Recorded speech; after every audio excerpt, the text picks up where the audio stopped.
Thank you, ma'am. I think I'll try and dig in a few bits and pieces of how I think about people at startups.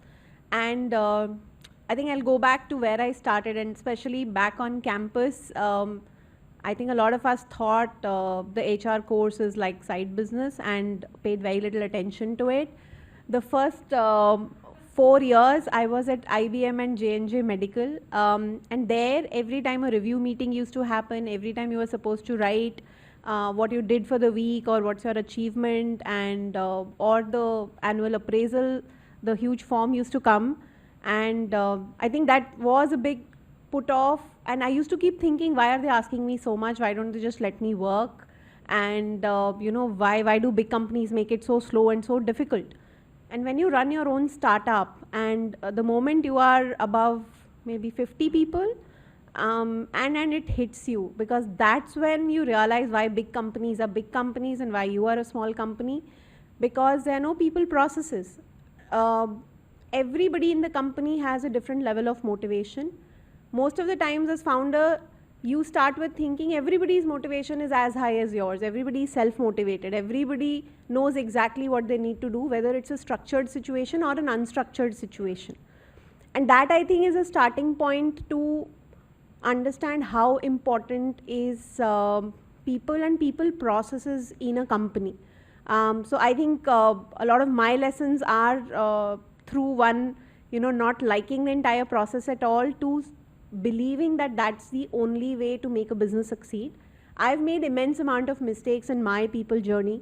FreshMenu, one is in a business which is ops intensive, attrition above 100% year on year. Every month a lot of people leave after collecting money, and it's difficult nature of business where you're constantly trying to go one up on you know, dealing with cooking staff who are migrants. So actually the nature of the business, problem solving should have been different. Day one, when we had funding, for example, the easiest way to solve it is, let's pay people more, let's hire the best. So there were people 8 years back, 9 years back, we used to pay at the same role, at the same level of capability, a lot more money than we pay today. Because at that point of time, it is about building the business, survival of the business. Can we prove we can disrupt the business? The economics are very different. Today, it could be very different. So definition of role to the process to hiring, there were a lot of changes that we had to go through and a lot of mistakes that you make. The other big thing that you learn as a founder, you're a salesperson.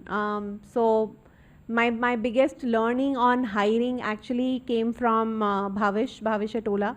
I worked at Ola for a short while, and he was a massive sales guy. He is even today.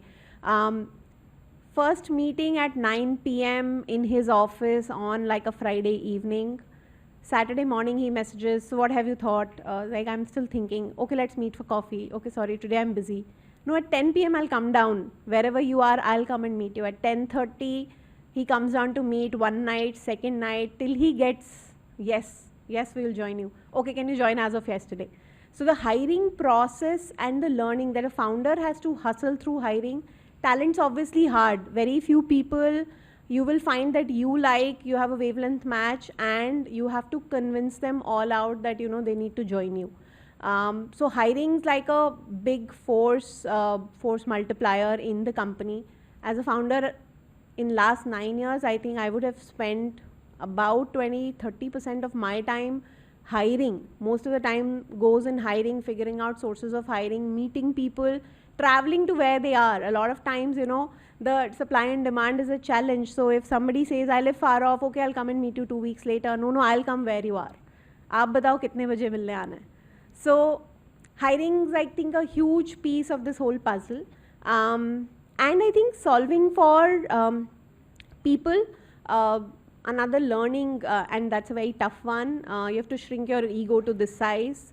Like, whether you like something, don't like something, things are going well for you, not going well for you, you have to go to your people and say, all is well, or everything is going to be well, and we will make it work. So your egos have to shrink a lot, which most of the times as employees or as team members, you don't have to deal with. It's most of the times only when you become a founder and you have a team to deal with and you have a lot of circumstances around you that you need to deal with, you'll realize that that's, I think, first way to solve for team and retain a team or build a team.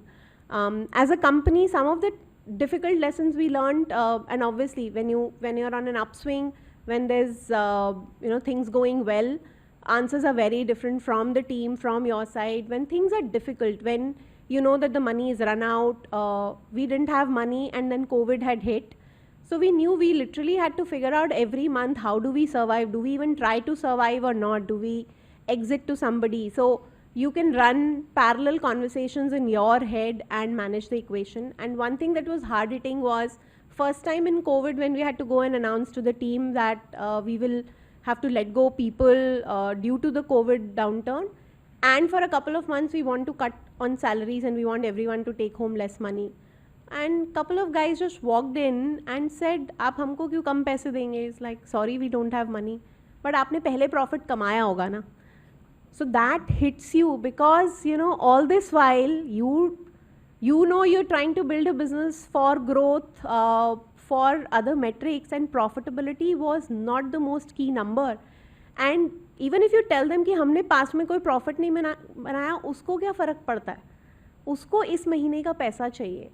So India is actually a very difficult country where hiring is actually technically way easier than firing people or reducing pay or having this difficult conversation, because 99% people on the ground don't understand profitability, don't understand unit economics that you discuss in your boardroom and with your VC.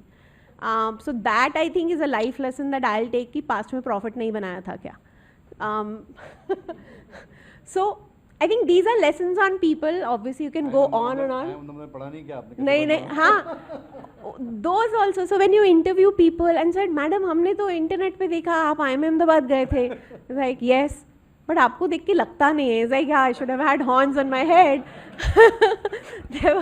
There were times when I used to do sales in IBM and some client would someday trying to chat, okay, what do you do? And अच्छा, आपको देख के लगता नहीं कि आप IIM गए थे, आप उतने he literally said आप उतने intelligent तो लग नहीं रहे हो, because most of the times you're trying to not, okay, maybe as someone who was always trying to not look like, you carry a chip on your shoulder that you went to a premium institute. A lot of times it hits you back because people say आपको तो देख के लगता नहीं कि आप इतने intelligent हैं.